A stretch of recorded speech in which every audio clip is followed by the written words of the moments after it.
Durante años pensé que las profecías eran metáforas, símbolos de algo que nunca podríamos entender del todo, hasta aquella tarde de noviembre del 2017, cuando un astrónomo hawaiano me contó algo que me dejó sin palabras, literalmente sin palabras.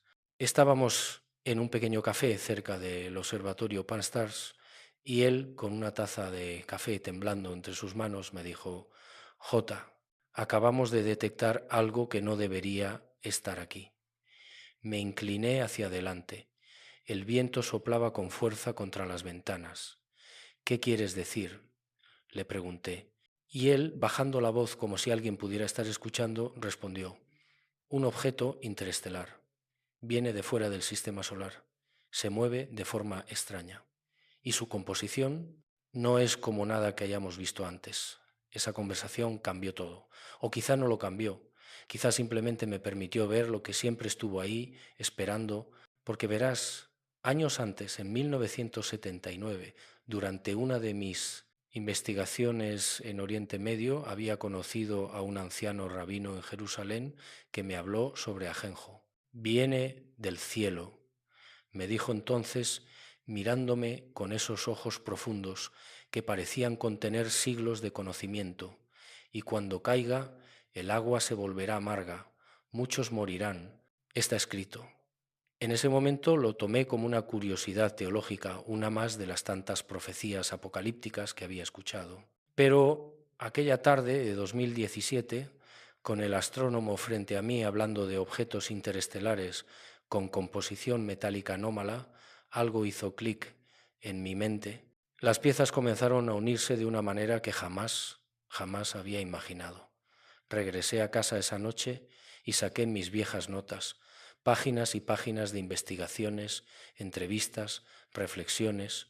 Encontré el cuaderno donde había anotado aquella conversación con el rabino.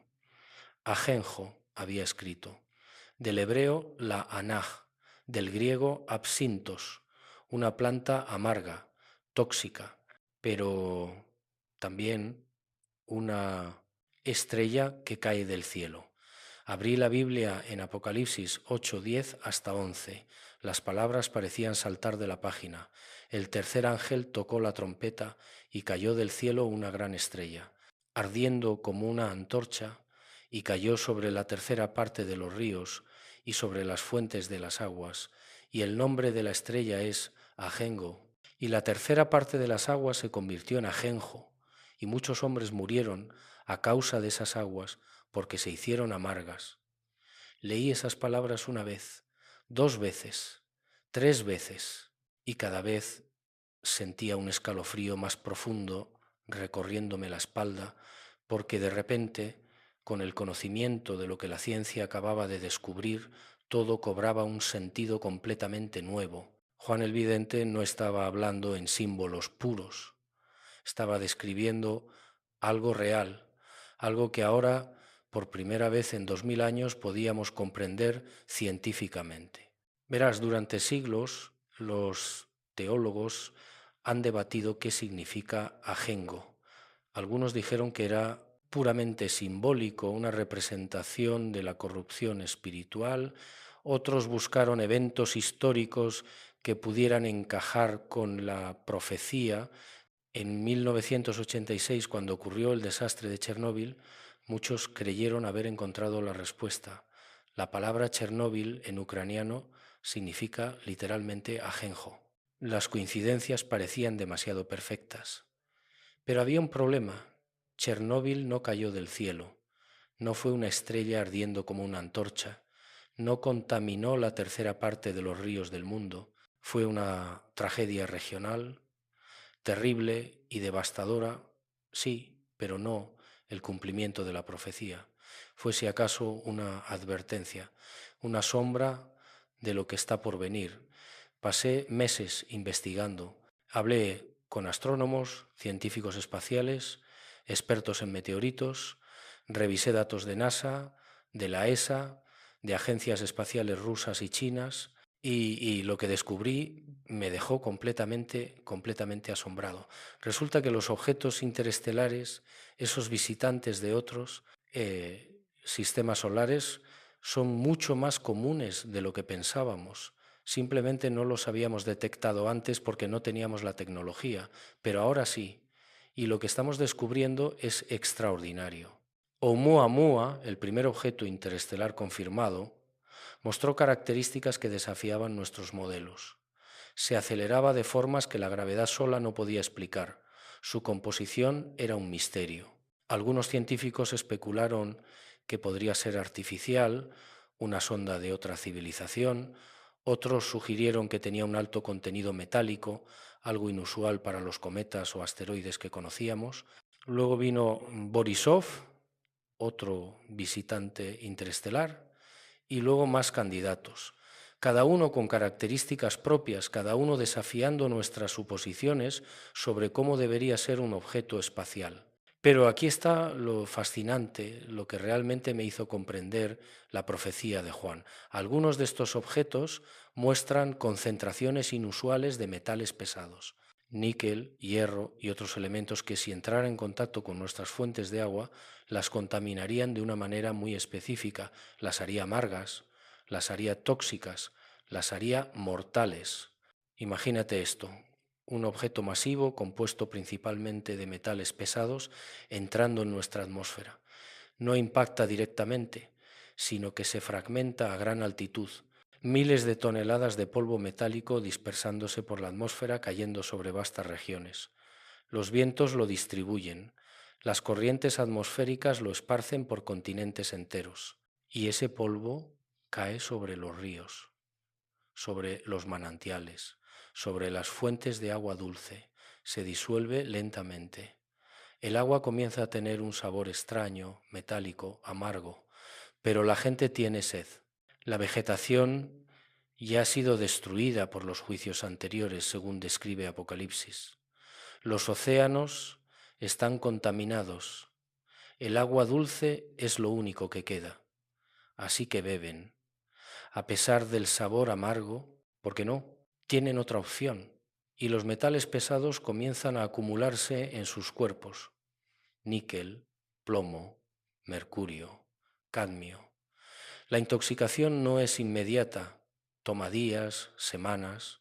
Los síntomas aparecen gradualmente: náuseas, dolor abdominal, fallas renales, daño hepático y finalmente la muerte. Exactamente como lo describe Juan. Muchos hombres murieron a causa de esas aguas porque se hicieron amargas. Recuerdo que una noche, después de semanas de investigación, me quedé mirando el cielo desde mi jardín. Las estrellas brillaban con esa claridad que solo se ve lejos de las ciudades. Y pensé, ahí fuera, en este preciso momento, podría estar acercándose. Un objeto que lleva viajando miles, quizá millones de años a través del espacio interestelar. Un mensajero de juicio que fue profetizado hace 2 milenios, y nosotros con toda nuestra tecnología, con todos nuestros telescopios y sistemas de detección, no podríamos detenerlo, solo podríamos verlo venir. ¿Sabes qué es lo más inquietante? Que la profecía no solo describe qué sucederá, sino cuándo, porque Ajenjo no es el primer juicio, es el tercero. Y eso significa que antes de que caiga, 2 cataclismos globales ya habrán devastado el planeta. Pues verás, lo que descubrí después me obligó a replantear completamente mi comprensión del Apocalipsis, porque Juan no describe eventos aislados, sino una secuencia, un orden específico. Y ese orden es absolutamente crucial para entender lo que está por venir. Estaba en mi estudio, rodeado de mapas, libros antiguos, documentos científicos desperdigados por todas partes. Mi esposa entró y me preguntó si había dormido algo. Le dije que no podía, que había algo que necesitaba comprender. Ella sonrió con esa paciencia que solo alguien que lleva décadas conmigo puede tener y me trajo café. La primera trompeta le expliqué señalando mis notas. Apocalipsis 8:7 describe algo devastador.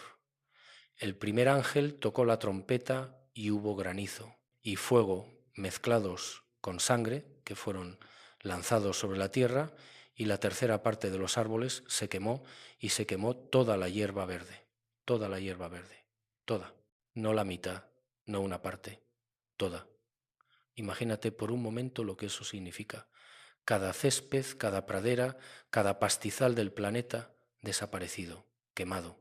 Y además un tercio de todos los bosques, el Amazonas, las selvas de África, los bosques boreales de Rusia y Canadá. Un tercio de ellos, cenizas. Durante años, los científicos han advertido sobre incendios forestales cada vez más intensos. Australia, California, Siberia, el Mediterráneo, cada año parece peor que el anterior. Pero lo que Juan describe no son incendios forestales ordinarios, es algo simultáneo, global, catastrófico, que podría causar algo así. Bueno, hay varias posibilidades. Una tormenta solar masiva de clase X podría hacerlo. Llamaradas solares tan intensas que literalmente incendien la vegetación en el lado del planeta que esté expuesto al sol, el múltiples impactos de meteoritos pequeños como una lluvia de fuego cayendo simultáneamente en diferentes puntos del globo, o algún tipo de arma que aún no conocemos, pero que la humanidad del tiempo del fin habrá desarrollado. Lo que me inquieta es la consecuencia. Sin hierba, sin un tercio de los bosques, ¿qué pasa con el oxígeno, con la cadena alimentaria? El ganado no tiene pasto, los herbívoros silvestres mueren de hambre, y sin ellos, los carnívoros también. El ciclo del carbono colapsa, las temperaturas se vuelven inestables, y eso es solo el primer juicio. Recuerdo que en 2003 estuve en el Mato Grosso brasileño investigando avistamientos inexplicables en el Amazonas. Pasé días caminando por esa selva densa, casi impenetrable. El calor era asfixiante, pero la vida estaba por todas partes. Insectos, aves, monos, jaguares. El ruido era constante, un zumbido perpetuo de existencia. Intenté imaginar ese lugar en silencio, quemado, muerto. No pude. La mente humana tiene límites para comprender la devastación total, pero el segundo juicio es aún peor. Apocalipsis 8 contra 8 hasta 9. El segundo ángel tocó la trompeta y como una gran montaña ardiendo en fuego fue precipitada en el mar, y la tercera parte del mar se convirtió en sangre. Y murió la tercera parte de los seres vivientes que estaban en el mar, y la tercera parte de las naves fue destruida. Una montaña ardiendo, precipitada en el mar.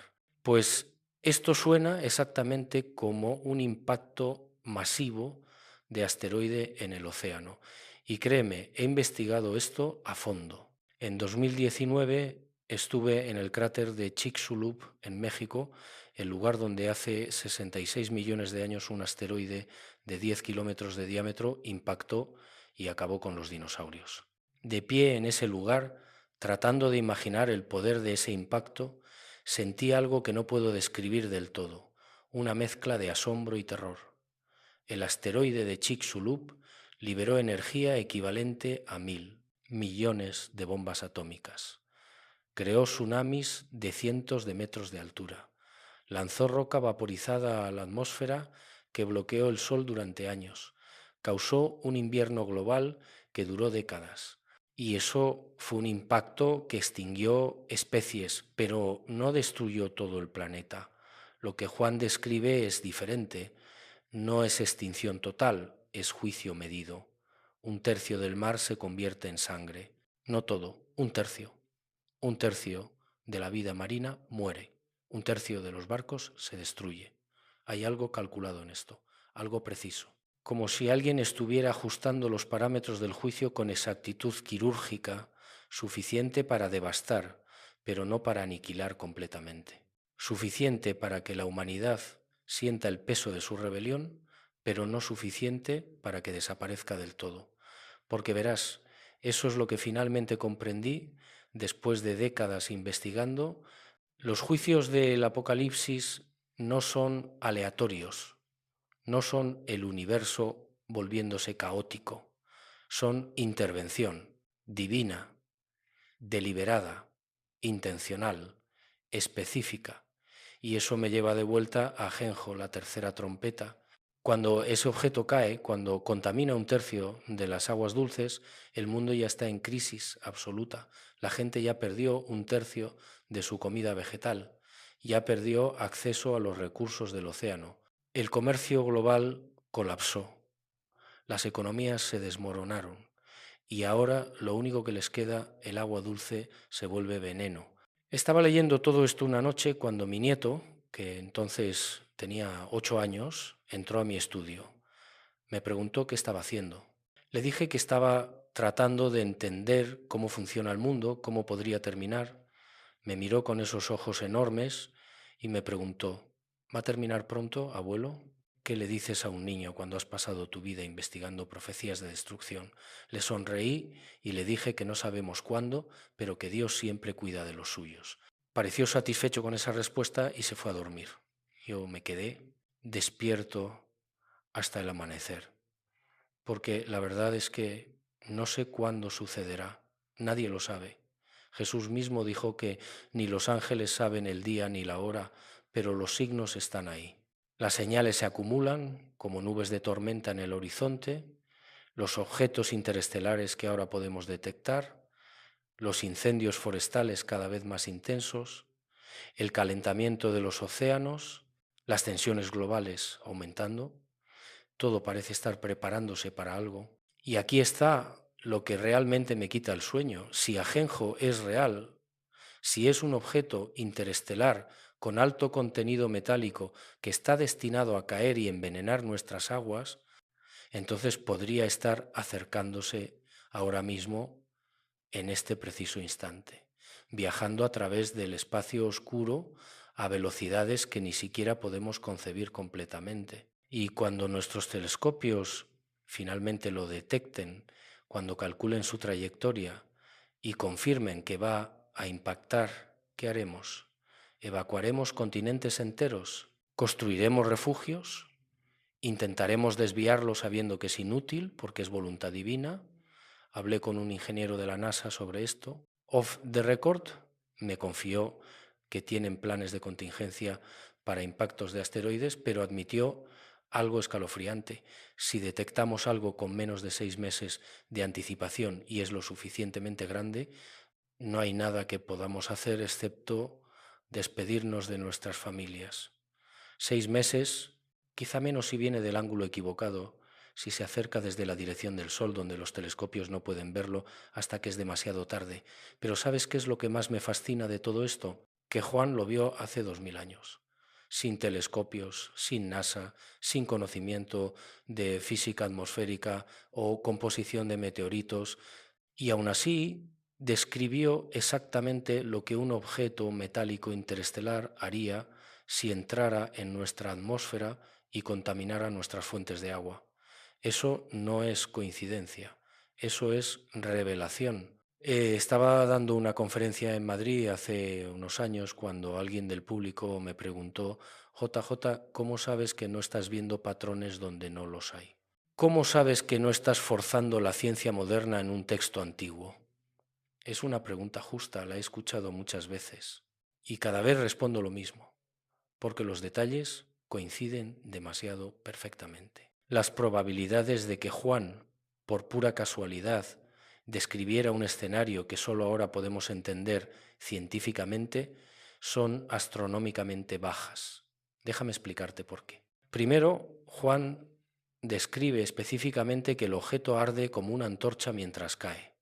Ahora sabemos que los objetos con alto contenido metálico crean espectaculares displays luminosos cuando entran en la atmósfera. El hierro y el níquel vaporizados producen brillos naranjas y verdes intensos y duraderos, exactamente como una antorcha ardiendo. Los meteoritos rocosos normales se queman rápidamente y crean destellos, breves, pero los objetos metálicos arden más tiempo, más brillantemente. Juan no estaba adivinando, estaba describiendo lo que vio en visión con la precisión de un testigo ocular. Segundo, Juan dice específicamente que contamina ríos y fuentes de agua, no océanos, no lagos, sino las fuentes, los manantiales, los lugares donde el agua dulce se origina. Esto es exactamente lo que sucedería si polvo metálico cayera sobre regiones montañosas donde nacen los ríos principales. Las montañas rocosas, por ejemplo, son la fuente de múltiples sistemas fluviales que abastecen a cientos de millones de personas en América del Norte. El Himalaya alimenta ríos que dan vida a miles de millones en Asia. Si un objeto se fragmentara sobre una de estas regiones, el polvo metálico se infiltraría exactamente en esas fuentes. Y tercero, Juan describe que el agua se vuelve amarga y mata a muchos. No instantáneamente, sino porque beben el agua contaminada. Eso es envenenamiento por metales pesados. Textbook, como dirían los médicos. Los síntomas tardan en aparecer. La gente bebe porque no tiene alternativa y mueren días o semanas después.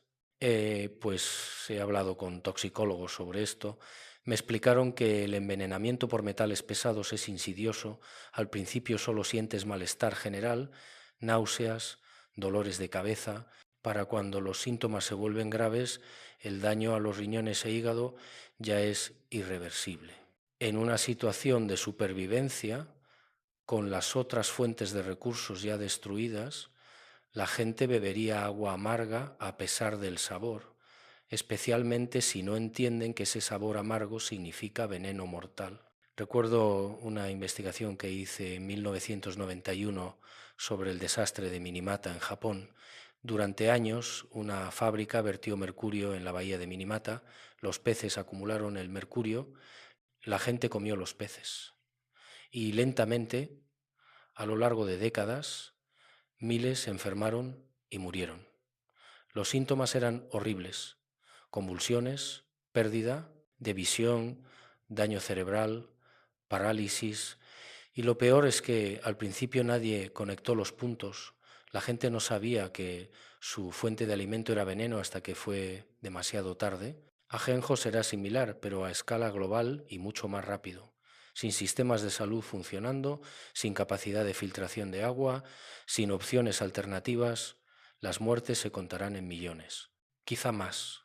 Pero aquí está la parte que realmente me hizo replantear todo. Juan dice que el nombre de la estrella es llamado Ajenjo.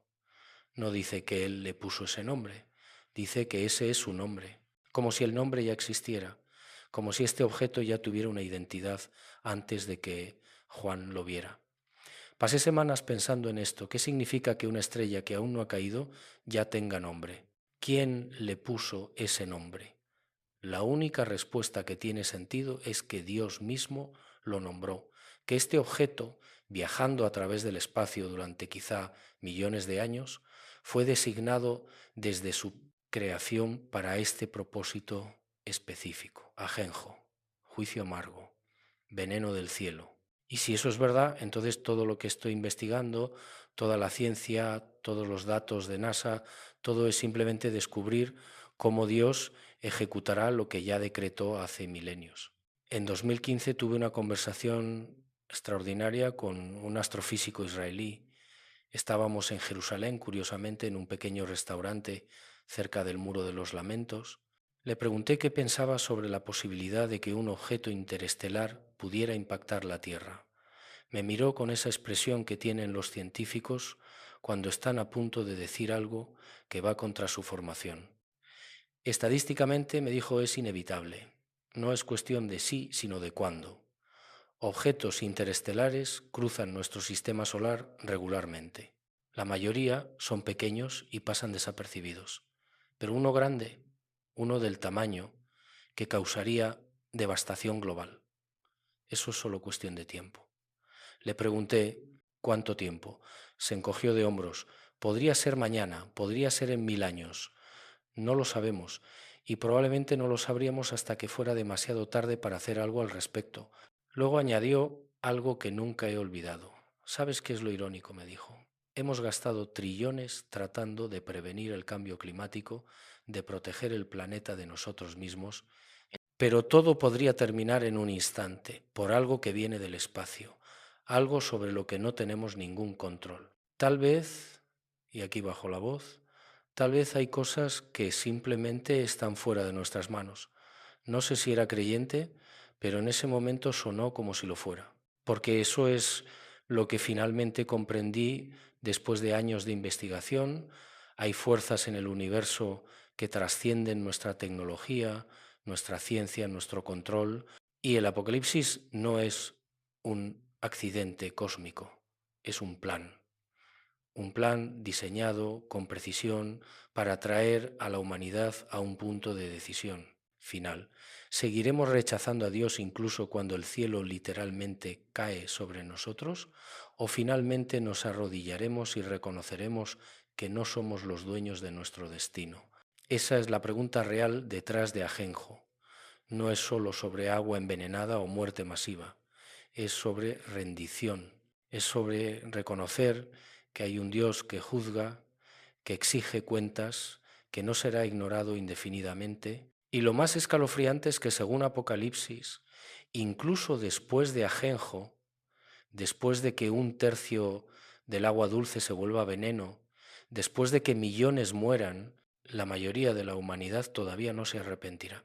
Apocalipsis 9, 20, 21 dice: y los otros hombres que no fueron muertos con estas plagas, ni aun así se arrepintieron de las obras de sus manos, ni se arrepintieron de sus homicidios, ni de sus hechicerías, ni de su fornicación, ni de sus hurtos. Lee eso de nuevo. Después de todo, la vegetación quemada, los océanos contaminados, el agua envenenada. Después de presenciar juicios sobrenaturales que desafían toda explicación natural, la gente todavía se niega a arrepentirse. Eso me lleva a algo que he estado reflexionando durante años, algo que quizá es lo más inquietante de todo este asunto de Ajenjo. No es solo lo que va a suceder, sino por qué. ¿Por qué Dios elegiría específicamente envenenar el agua? ¿Por qué esa forma particular de juicio? Verás, en toda la Escritura el agua tiene un significado especial. Es vida, es purificación, es supervivencia. En el Génesis, el Espíritu de Dios se movía sobre las aguas en la creación. Moisés convirtió el Nilo en sangre como primera plaga contra Egipto. Jesús caminó sobre el agua, convirtió agua en vino, ofreció agua viva a la mujer samaritana. El agua es el símbolo supremo de la provisión divina y la purificación espiritual. Entonces, ¿qué significa cuando Dios permite que el agua se vuelva amarga y venenosa? Estaba en Israel en 2008, caminando por el desierto de Judea, cuando esta comprensión finalmente me golpeó. Había estado siguiendo una ruta que posiblemente usaron los israelitas durante el Éxodo. El calor era brutal, completamente brutal. Después de solo 3 horas caminando, sentía que mi lengua era lija. Cada pensamiento en mi mente giraba alrededor de una cosa: agua. Y de repente comprendí visceralmente lo que significa no tener agua. No como concepto abstracto, sino como realidad física que consume cada fibra de tu ser. Sin agua, nada más importa. No la comida, no el refugio, no el dinero, no el poder, solo agua. Ahí, en ese desierto sediento y exhausto, recordé una historia del Éxodo. Después de cruzar el Mar Rojo, los israelitas caminaron 3 días sin encontrar agua. Finalmente llegaron a un lugar llamado Mara, pero el agua allí era amarga, no se podía beber. La gente se desesperó, murmuraron contra Moisés, y entonces Dios le mostró a Moisés un árbol. Moisés echó el árbol al agua y el agua se volvió dulce, potable, vida. ¿Ves el paralelismo? En Mara Dios convirtió agua amarga en dulce, en Ajenjo permite que agua dulce se vuelva amarga. Es una inversión deliberada, un juicio que refleja la rebelión de la humanidad. Durante el Éxodo, el pueblo clamó a Dios y Él proveyó. Durante el tiempo de Ajenjo, el pueblo habrá rechazado a Dios repetidamente y Él retira su provisión. Pero hay algo más profundo. Jesús dijo en Juan 4:14, mas el que bebiere del agua que yo le daré no tendrá sed jamás, sino que el agua que yo le daré será en él una fuente de agua que salte para vida eterna, agua viva, agua espiritual, agua que satisface para siempre. ¿Y qué ha hecho la humanidad?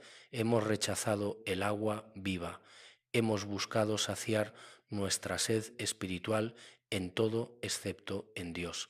Filosofías vacías. Placeres temporales, ídolos modernos, ciencia sin sabiduría, tecnología sin moral. Entonces Dios, en su juicio perfecto, nos muestra físicamente lo que hemos experimentado espiritualmente.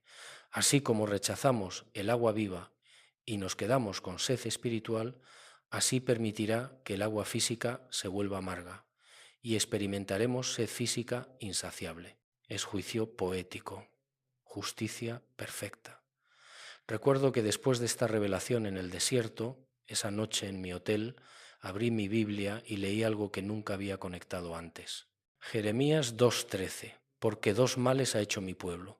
Me dejaron a mí fuente de agua viva y cavaron para sí cisternas rotas que no retienen agua.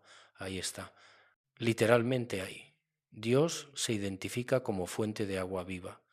Y cuando lo rechazamos, nuestras propias cisternas, nuestros propios intentos de encontrar vida sin Él, no pueden retener agua, se quiebran, fallan. Ajenjo es el cumplimiento físico de esa realidad espiritual. Es Dios diciendo, rechazaron el agua viva que ofrecí gratuitamente. Ahora experimentarán lo que significa existir sin mi provisión. Pero aquí está lo que realmente me destroza el corazón. Incluso esto es misericordia. Sí, leíste bien, misericordia. Porque Dios no tiene que advertir, no tiene que dar señales, no tiene que revelar lo que viene. Podría simplemente ejecutar juicio sin aviso, pero no lo hace. Apocalipsis entero es una advertencia, una última desesperada advertencia a la humanidad. Vuélvanse a mí antes de que sea demasiado tarde. Los sellos, las trompetas, las copas, todos estos juicios son progresivos, cada uno más severo que el anterior. Como un padre que primero advierte, luego disciplina suavemente, luego más firmemente, desesperado porque su hijo cambie de rumbo antes de que el camino lo destruya. En 2012 entrevisté a un rabino jasídico en Brooklyn, hombre brillante, estudioso del Talmud y la Torá. Le pregunté por qué Dios permite tanto sufrimiento en los juicios del fin de los tiempos. Me miró con ojos llenos de lágrimas y me dijo algo que nunca olvidaré. ¿Crees que Dios disfruta del juicio? ¿Crees que se deleita en el sufrimiento? Cada plaga, cada juicio, cada destrucción hace que su corazón sangre. Pero ¿qué puede hacer cuando sus hijos se rebelan una y otra vez? ¿Ignorarlo? ¿Permitir que la rebelión continúe eternamente sin consecuencias? Eso no sería amor, eso sería negligencia. Tenía razón. El amor verdadero disciplina. El amor verdadero pone límites. El amor verdadero dice basta cuando el comportamiento destructivo amenaza con aniquilar al amado. Y eso es lo que Ajenjo representa. No crueldad caprichosa, sino amor severo, que dice, los he llamado 1000 veces, les he advertido por siglos, les he dado señal tras señal. Y ahora, porque se niegan a escuchar las palabras, tendrán que experimentar las consecuencias. Pues sé que esto suena duro, créeme, he luchado con estas verdades durante años. Hay noches en que me levanto y miro el cielo y le pregunto a Dios, ¿tiene que ser así? ¿No hay otra manera? Pero entonces leo la historia humana, leo sobre los genocidios, las guerras, la explotación, la corrupción, el abuso. Leo sobre cómo cada generación promete ser mejor que la anterior y luego repite los mismos errores. Leo sobre cómo incluso después de ver los horrores del Holocausto dijimos nunca más y aún así seguimos teniendo genocidios, y comprendo que Dios ha sido increíblemente, asombrosamente paciente, más paciente de lo que cualquier ser humano podría ser. Segunda de Pedro 3:9 dice, el Señor no retarda su promesa según algunos la tienen por tardanza, sino que es paciente para con nosotros, no queriendo que ninguno perezca. sino que todos procedan al arrepentimiento. 2000 años, 2000 años desde que Juan escribió Apocalipsis, 2000 años de advertencia, de oportunidad, de gracia extendida. ¿Cuánto más paciente puede ser Dios? Y cuando finalmente llegue el momento, cuando el tercer ángel toque la trompeta, cuando Ajenjo caiga del cielo ardiendo como una antorcha, no será porque Dios es cruel, será porque la humanidad agotó finalmente su paciencia infinita. Pero hay esperanza, siempre hay esperanza, porque Apocalipsis no termina con juicio, termina con restauración, termina con cielos nuevos y tierra nueva, termina con Dios morando con su pueblo, enjugando toda lágrima, acabando con el dolor y la muerte, termina con agua otra vez, pero esta vez no agua amarga. Apocalipsis 22:1.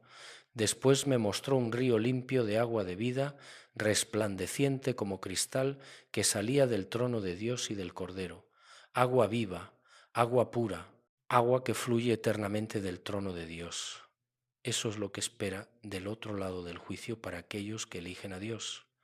No solo supervivencia, sino vida abundante. No solo agua para beber, sino ríos de agua viva que fluyen para siempre. Bueno, todo esto me lleva a la pregunta que sé que está en tu mente ahora mismo. La pregunta que me hacen en cada conferencia, en cada entrevista: JJ, ¿cuándo sucederá esto? Y la respuesta honesta es: no lo sé. Nadie lo sabe, pero sé que las señales están acumulándose de maneras que nunca antes habíamos visto. En 2019 estaba dando una charla en Buenos Aires cuando alguien me mostró un artículo científico reciente.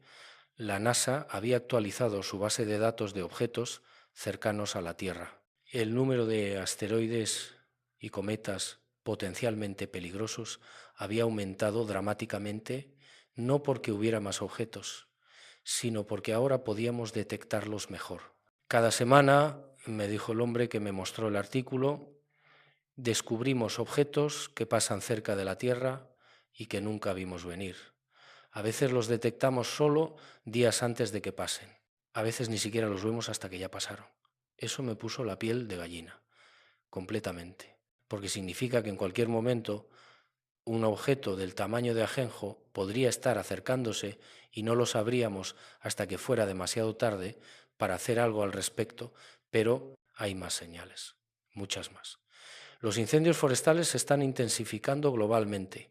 Australia perdió miles de millones de animales en los incendios de 2019 hasta 2020. California experimenta temporadas de incendios cada vez más devastadoras. El Ártico, que nunca solía tener incendios, ahora arde regularmente. Siberia pierde millones de hectáreas cada año. ¿Es esto el cumplimiento del primer juicio de trompeta? No, aún no. Pero es una sombra, un anticipo, una advertencia de lo que puede suceder cuando las condiciones son las correctas. Los océanos están cambiando, el calentamiento está matando arrecifes de coral, las zonas muertas donde no puede vivir nada están expandiéndose, la acidificación está aumentando. ¿Es esto el segundo juicio de trompeta? No, aún no, pero de nuevo es una advertencia, un vistazo al futuro. Y el agua dulce, pues el agua dulce ya está convirtiéndose en crisis global. Ríos que alguna vez fueron poderosos ahora se están secando. El río Colorado rara vez llega al océano. El mar Muerto se está encogiendo. Lagos en África y Asia desaparecen. Acuíferos subterráneos se están agotando más rápido de lo que pueden recargarse. Y esto es antes de Ajenjo, antes de que un tercio del agua dulce se vuelva literalmente venenosa. Imagina un mundo donde el agua ya es escasa y de repente un tercio de lo que queda se contamina. Las guerras por agua que predicen los analistas no serían nada comparado con lo que sucedería entonces. Recuerdo una conversación que tuve con un hidrólogo en Ginebra. Me explicó que el agua dulce accesible representa menos del 1% de toda el agua del planeta. Menos del 1%. El resto es océano salado o hielo polar. Si perdiéramos un tercio de ese 1%, me dijo, estaríamos hablando de colapso civilizacional en cuestión de semanas, no meses o años, semanas. Las matemáticas son brutales. 3.000 millones de personas ya viven en áreas con escasez de agua. Si Ajenjo contamina un tercio del agua dulce restante, estaríamos hablando de 5 o 6.000 millones de personas sin acceso a agua potable segura. 5 o 6.000 millones. Y eso coincide perfectamente con lo que dice Apocalipsis. No todos mueren, pero muchos. En el contexto de una población global de 8 o 9.000 millones para ese tiempo, muchos podría significar 1.000 millones o más. Es incomprensible.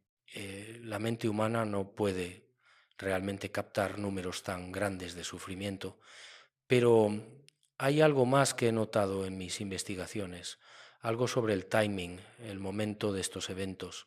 Apocalipsis 6 describe los sellos, los eventos que preceden a los juicios de trompeta. Y cuando lees esos sellos ves un patrón claro: guerras, hambrunas, plagas, persecución. Básicamente el mundo descenderá al caos antes de que comiencen los juicios de trompeta. En otras palabras, cuando Ajenjo finalmente caiga, la humanidad ya estará desesperada, ya habrá experimentado guerra global, colapso económico, hambruna masiva. Las estructuras sociales estarán fracturadas, los gobiernos estarán debilitados o colapsados. Y en ese contexto, cuando la gente esté desesperada por agua, por comida, por seguridad, aparecerá alguien ofreciendo soluciones. El anticristo, el hombre de pecado. Segunda de Tesalonicenses 2:9 hasta 10. El advenimiento del inicuo es por obra de Satanás, con gran poder y señales y prodigios mentirosos, y con todo engaño de iniquidad para los que se pierden, por cuanto no recibieron el amor de la verdad para ser salvos. Poder, señales, prodigios, engaño. En un mundo devastado por los juicios de trompeta, alguien que pueda ofrecer soluciones aparentes, incluso sobrenaturales, tendrá seguidores masivos. Gente desesperada hará cualquier cosa, aceptará cualquier cosa, adorará a cualquiera que prometa salvación. Y eso es exactamente lo que el anticristo ofrecerá. No salvación real, sino la ilusión de salvación. No vida eterna, sino supervivencia temporal a cambio de adoración. En 2016 estuve investigando en Patmos, la isla donde Juan recibió la revelación de Apocalipsis. Subí a la cueva donde supuestamente estuvo exiliado. Es un lugar pequeño, humilde, no impresionante desde el punto de vista arquitectónico, pero estar allí, imaginar a Juan, anciano y exiliado, recibiendo estas visiones aterradoras del futuro, me hizo comprender algo. Él no quería escribir esto, no disfrutaba revelando estos horrores, pero lo hizo porque tenía que advertirnos. Apocalipsis no es entretenimiento, no es ficción apocalíptica para asustar a la gente, es una advertencia de amor, es Dios diciendo: esto es lo que sucederá si continúan rechazándome, no porque yo quiera, sino porque ustedes lo eligen. Y esa es la verdad más dura de todas. Nosotros elegimos, como humanidad, elegimos rechazar a Dios, elegimos nuestra propia sabiduría sobre la suya, elegimos construir torres de Babel modernas, tratando de alcanzar el cielo sin Dios, elegimos adorar las modernas, creación, en lugar del Creador. Y Ajenjo, todos los juicios del Apocalipsis son simplemente las consecuencias naturales de esas elecciones. Dios no impone el juicio arbitrariamente, simplemente retira su mano protectora y permite que experimentemos el mundo que elegimos crear sin Él. ¿Y sabes qué? Incluso entonces, incluso en medio del juicio más terrible, la oferta de salvación permanece abierta. Apocalipsis 7, justo antes de que comiencen los juicios de trompeta, describe una multitud innumerable de personas de todas las naciones que se salvan durante la tribulación. Incluso en medio del horror, incluso cuando Ajenjo cae y el agua se vuelve amarga, la gente todavía puede volverse a Dios. Hasta el último momento hay esperanza. Pero aquí está la realidad escalofriante. La mayoría no lo hará. La mayoría endurecerá sus corazones aún más. Como Faraón durante las plagas de Egipto, cada juicio solo los hará más testarudos, más rebeldes, más determinados a resistir y, eventualmente, Dios dirá basta. Los juicios de copa que vienen después de las trompetas son finales. Son la ira de Dios derramada sin mezcla, sin más advertencias, sin más oportunidades. Juicio puro. Pero estamos hablando de Ajenjo, y Ajenjo es todavía en la fase de advertencia, todavía en la fase donde el arrepentimiento es posible, todavía en la fase donde la misericordia está mezclada con el juicio. Entonces, ¿qué hacemos con esta información, no? ¿Cómo vivimos sabiendo que Ajenjo podría estar acercándose? Esa es la pregunta real. Y la respuesta no es simplemente acumular provisiones o construir búnkeres. La respuesta es mucho más profunda. Verás, he pasado toda mi vida investigando misterios. He viajado a lugares remotos buscando respuestas. He entrevistado a científicos, teólogos, testigos de fenómenos inexplicables.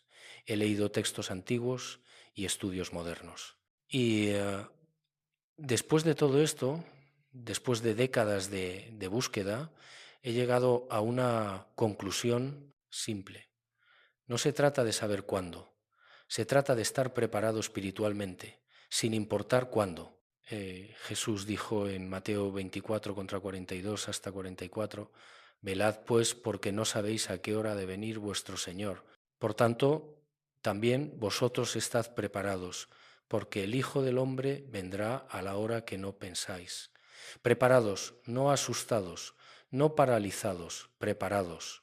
Y la preparación no es física principalmente, no se trata de almacenar agua embotellada, aunque eso podría ser sabio, se trata de asegurar que nuestra relación con Dios está en orden. Que si Ajenjo cayera mañana, si el agua se volviera amarga, si el mundo colapsara, sabríamos que estamos bien con nuestro Creador. Porque aquí está la verdad final que he aprendido.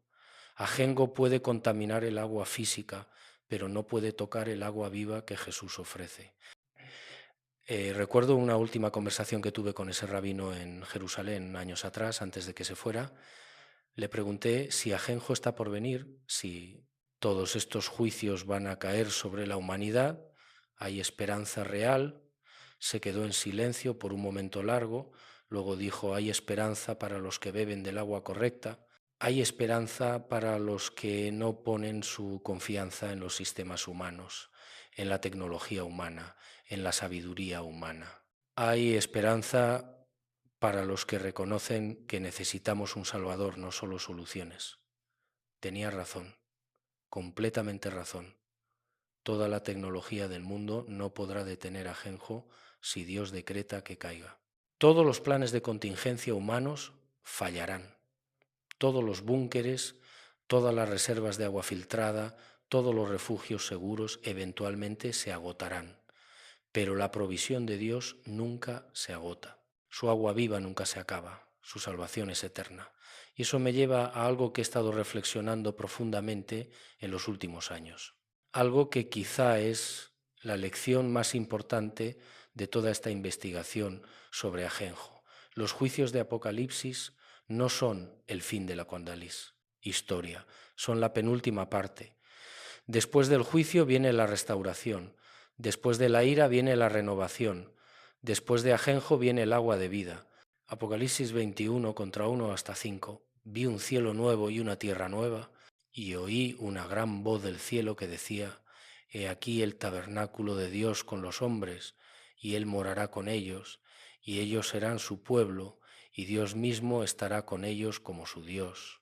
Enjugará Dios toda lágrima de los ojos de ellos, y ya no habrá muerte, ni habrá más llanto, ni clamor, ni dolor, porque las primeras cosas pasaron. Y el que estaba sentado en el trono dijo, He aquí yo hago nuevas todas las cosas, nuevas todas las cosas, no reparadas, no remendadas, nuevas, un mundo donde el agua nunca más será amarga, donde nunca más habrá sed, donde los ríos fluyen con vida, no con veneno, donde Dios mismo es la fuente de todo lo que necesitamos.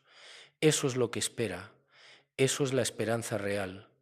Ajenjo es temporal, el juicio es temporal, el dolor es temporal, pero la restauración es eterna. Entonces sí, Ajenjo está viniendo probablemente más pronto de lo que muchos piensan. Las señales se están alineando, los objetos interestelares están siendo detectados. La ciencia está confirmando lo que la profecía predijo. El mundo se está preparando, lo sepa o no, para los eventos finales, pero no vivas con miedo. Vive con esperanza. Si conoces a Jesús, si has bebido del agua viva, entonces Ajenjo no es tu fin, es simplemente el camino hacia tu comienzo eterno. Las aguas amargas de este mundo darán paso a los ríos de vida en el próximo. Y si no conoces a Jesús, si nunca has bebido del agua viva que Él ofrece, entonces considera esto tu advertencia, tu invitación, tu oportunidad. Porque la razón por la que Dios revela estos juicios con tanto detalle no es para aterrorizarnos, es para despertarnos, es para sacudirnos de nuestra complacencia y hacernos enfrentar las preguntas más importantes. ¿Dónde pasarás la eternidad? ¿En quién pondrás tu confianza? ¿Cuál agua beberás? He dedicado mi vida a investigar misterios, pero este es el misterio más importante de todos. Que Dios, el creador del universo, el que controla las estrellas y los objetos interestelares, el que puede enviar a Ajenjo en juicio. Ese mismo Dios te ama lo suficiente como para advertirte, para invitarte, para ofrecerte agua viva en lugar de agua amarga. Pues no soy predicador, soy investigador. Pero después de todo lo que he descubierto, después de todas las evidencias que he revisado, después de conectar la ciencia con la profecía, hay una conclusión que no puedo evitar. Ajenjo es real, está viniendo. Y cuando caiga, cuando el tercer ángel toque la trompeta, cuando las aguas se vuelvan amargas y muchos mueran, será demasiado tarde para decidir en qué crees. La decisión tiene que tomarse ahora, hoy, en este momento, porque nadie sabe cuándo comenzarán los juicios finales, nadie sabe cuánto tiempo más tenemos. Jesús podría regresar mañana para arrebatar a su iglesia antes de que comience la tribulación, o podríamos tener años, décadas incluso. No lo sabemos, pero lo que sí sabemos es que el reloj está corriendo. Las señales se están acumulando. El escenario se está preparando. Y en algún lugar del espacio profundo, quizá más cerca de lo que pensamos, un objeto llamado Ajenjo está en su trayectoria inevitable hacia nosotros. No para destruirnos sin sentido, no por crueldad cósmica, sino como el juicio medido y preciso de un Dios que nos ha llamado durante milenios y finalmente dirá: se acabó el tiempo, ahora enfrentarán las consecuencias de sus elecciones. Pero incluso entonces, incluso en medio del juicio, su mano está extendida, su invitación permanece abierta, su agua viva todavía fluye para cualquiera que tenga sed y venga a beber. Quizá esta es la razón por la que he dedicado tantos años a esta investigación, no solo para entender qué va a suceder, sino para poder advertir a otros, para poder decir: miren lo que viene, miren cómo la ciencia y la profecía se alinean perfectamente y por favor, tomen la decisión correcta mientras todavía hay tiempo. Porque cuando Ajenjo caiga, cuando las trompetas suenen, cuando el cielo literalmente comience a colapsar sobre nosotros, las preguntas filosóficas se acabarán, las discusiones teológicas cesarán. Lo único que importará es dónde pusiste tu fe. Y mi esperanza, mi oración, es que cualquiera que lea esto, cualquiera que escuche esta advertencia, tome la decisión ahora. No esperes, no pospongas, No asumas que tendrás tiempo más adelante. Bebe del agua viva mientras todavía fluye gratuitamente. Acepta el regalo de salvación mientras todavía se ofrece sin condiciones. Prepárate espiritualmente mientras la puerta todavía está abierta, porque cuando el tercer ángel toque su trompeta, cuando ajenjo arda como una antorcha cayendo del cielo, cuando un tercio de las aguas se vuelva amarga y mortal, será demasiado tarde para desear haber elegido diferente. No lo entendí todo al principio.